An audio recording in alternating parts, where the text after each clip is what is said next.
안녕하십니까. 국립과천과학관에서 과학책 수다를 떨고 있는 자박다식 고3입니다. 그에 묻어가는 김사서입니다. 오늘은 과수다 특별 번외편인데요. 작가 초대 시간을 갖도록 하겠습니다. 너무나 유명하시고 그렇죠. 너무나 모시고 싶었던 그분을 그렇습니다. 저희가 드디어 모셨습니다. 네. 작가님 소개를 간단하게 해드리자면 우리나라 만화계의 전설이시죠. 그렇죠. 그리고 현재 만화가 협회 회장님이시고요. 영화로 만들고 싶은 만화, 그리고 가장 감명 깊은 만화를 묻는 질문에 당연히 이 작품을 떠올리게 되는데요. 아르미안의 네 딸들을 쓰셨고요. 그 외에도 많은데 1999년생 리니지 카야의 작가이십니다. 로맨스, SF물, 역사, 그리고 신화에 이르는 아주 다양한 분야들을 섭렵하셨고 자신만의 작품 세계를 구축하신 그 분이십니다. 너무 모시고 싶어가지고 그렇죠. 계속 네. 말씀드려서 어려운 걸음 하셨습니다. 진짜 팬심을 완전히 듬뿍 담아서 모셔봤고요.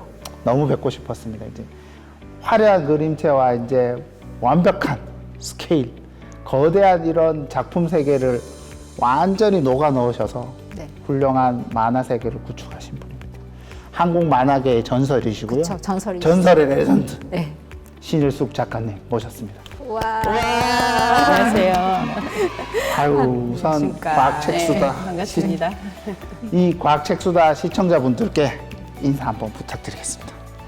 과학책수다 시청자님, 제가 첫 등장하고 있습니다. 여러 가지 부족한 점 있겠으나 잘 봐주세요. 아, 너무 겸손하신 멘트였습니다. 네. 너무 질척거리셨죠. 그렇죠. 엄청나게 질척거려서 네. 제가 너무 팬심으로 네. 질척거려서 네. 어려운 걸음 소원 하셨습니다. 성취하셨습니다. 소원 성취하였습니다. 네. 얼마 전에 과천과학관 SF2020 축제에서 카야라는 작품으로 수상하셨잖아요. 신일숙 작가의 카야 축하합니다. 무대 위로 모시겠습니다. 네, 네, 너무 축하드립니다. 감사합니다. 궁금한 것이 너무 많아서 어떤 것부터 질문해야 될지 모르겠는데 우선 저희가 만화 가시니까 처음에 어떻게 만화가가 되겠다고 생각을 하셨는지 어려서부터 만화를 좋아하셨겠죠? 그래서 만화가가 되셨겠죠? 어떻게 해서 만화가가 되셨는지 한번 설명해 주시겠어요? 제가 그때는 부산에 살고 있었는데 이게 그 당시에는 만화가 서울 안 오면 만화가가 될 수 없는 그런 게 좀 있었어요. 다른 방법은 알지 못했기 때문에 아마 그렇게 생각했던 것 같아요. 그래서 서울을 꼭 가야 됐었고 저는 그때 이제 직장을 다니고 있었어요. 여행이 직장이 문을 닫는 바람에 여행인가요? 저한테는 여행이 네. 문을 닫는 바람에 네. 이제 그만두고 갈 기회가 생겼고 제가 직장 다니면서 굉장히 힘들더라고요. 그러니까 적성에 좀 안 맞으니까 그랬을 거예요. 그러니까 이렇게 힘든 일도 꾸준히 내가 그때 한 2년 정도 직장을 다녔는데 내가 정말 하고 싶은 일을 하면서 살고 싶다 이런 생각을 좀 했었어요. 그래서 보니까 그 당시에는 우리나라 순정 만화가 별로 없었거든요.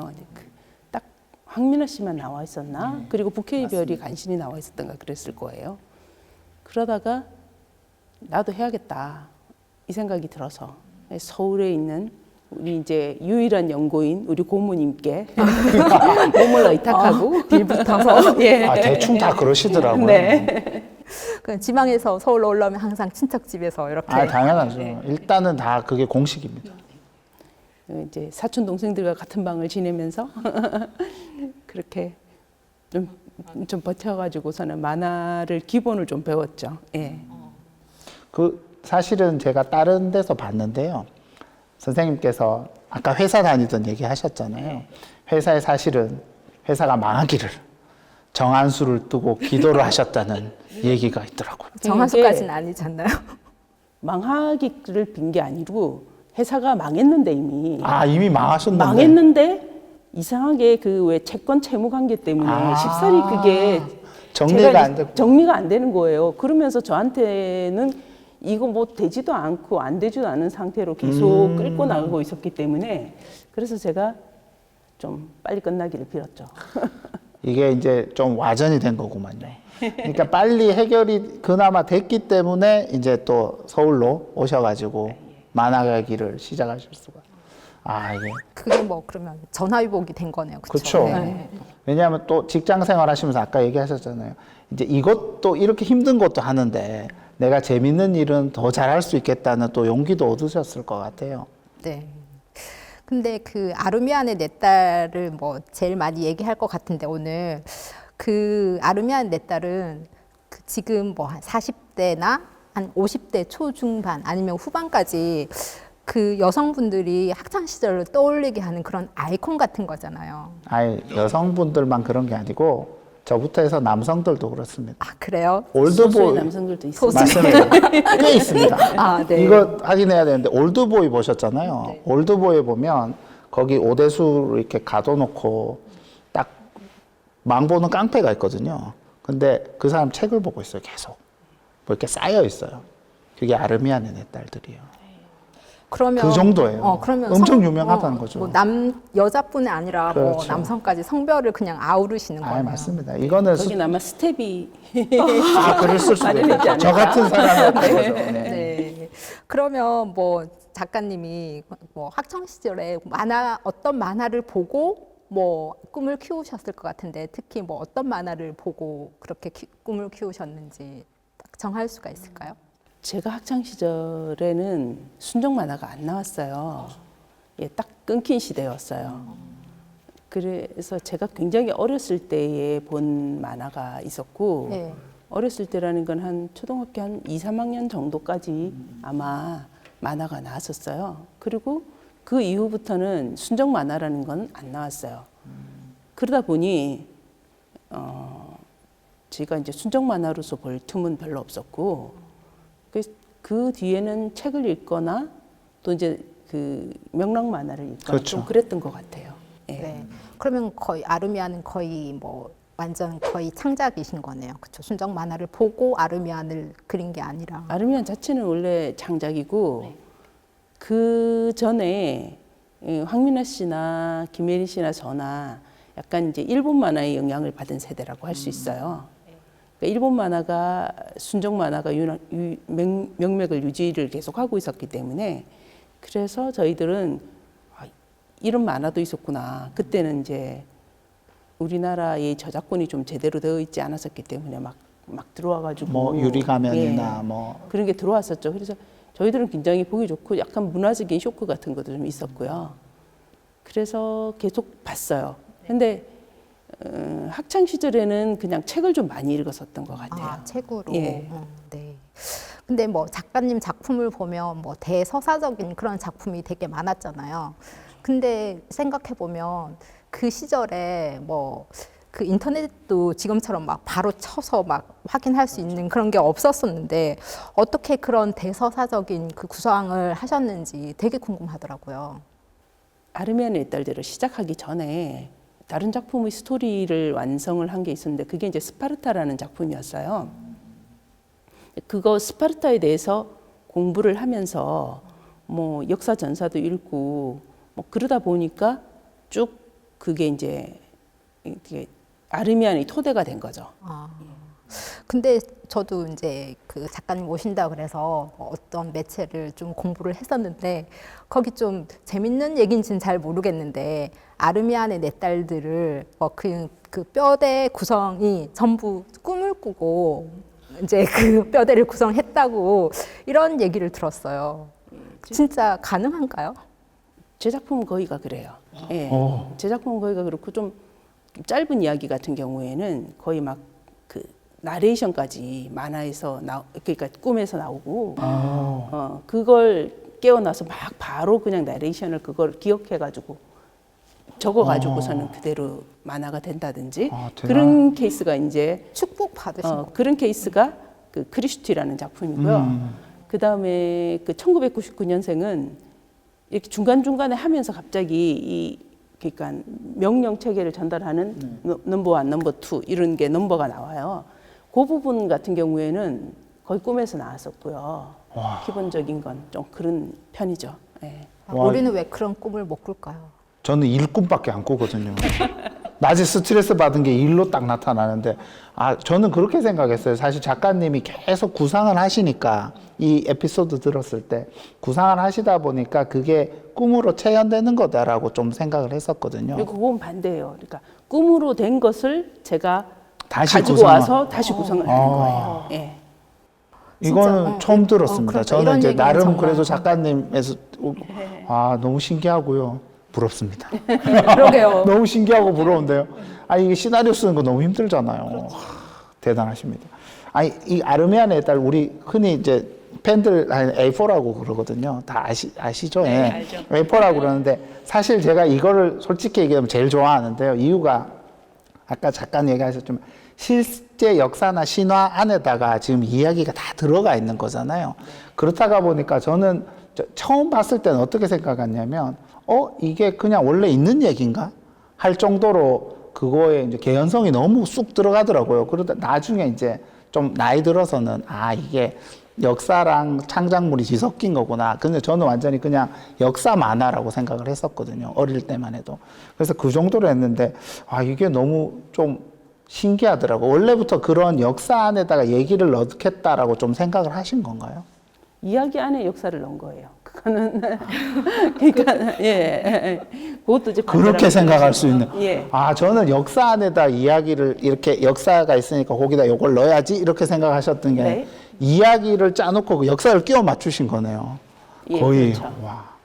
이거 너무 지금 신박합니다. 너무 그러니까 새로운 깜짝 놀랐습니다. 이야기들을 저희가 너무 듣게 되는데. 저희가 제가 사실 짐작했던 거랑 조금 더 한 두세 수 앞으로 지금 나가고 있는데요.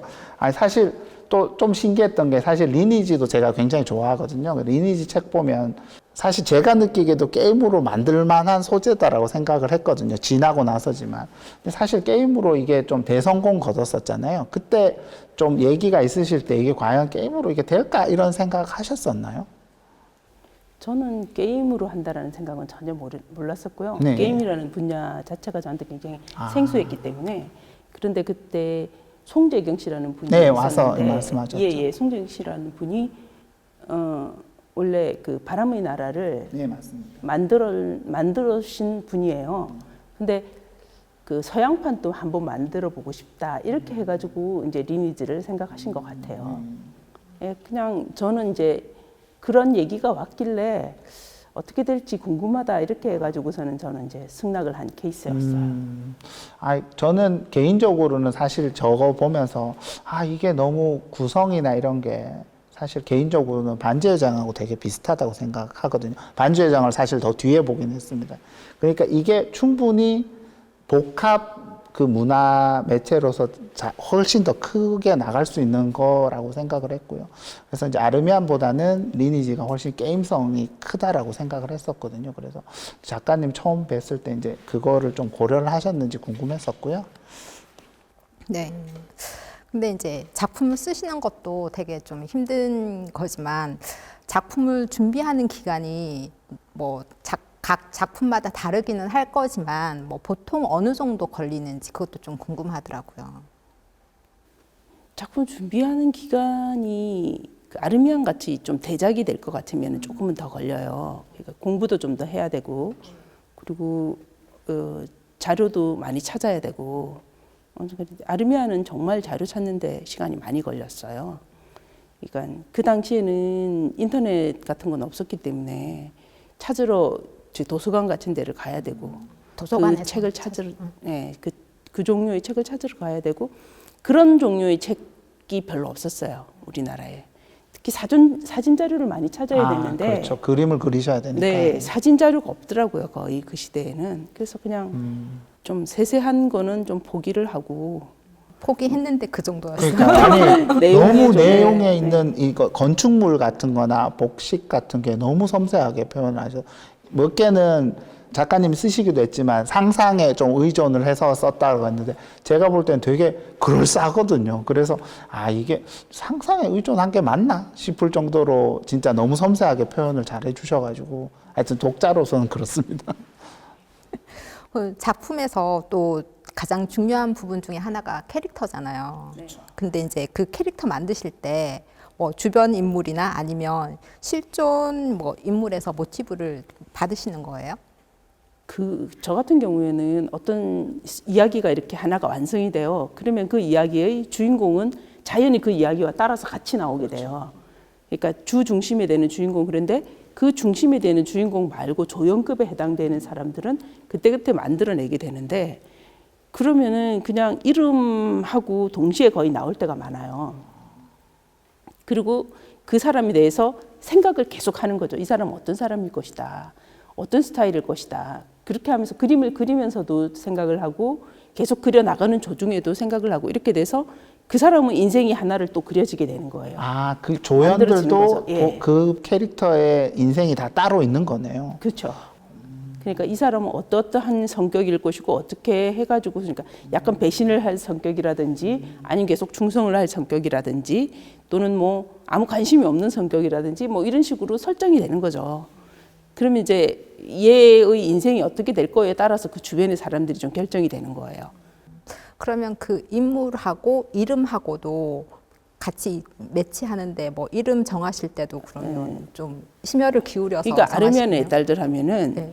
첫째 딸 이름은 처음부터 나와 있었어요. 예, 처음부터 그 이야기의 작품 만들어지면서 동시에 나와 있었고, 스와르다도 얼마 안 있어서 나오게 됐는데, 아스파시아는 역사적인 인물을 갖다 넣어야 되겠다는 생각을 미리 했었기 때문에 아스파시아라는 이름에서 그 변경을 불가능했어요. 그리고 막내딸 이름을 제가 굉장히 고심했어요. 어떻게 하면 조금 더 얘의 특성을 잘 나타낼 수 있는 이름을 할까, 이런 고심을 많이 했었던 것 같아요.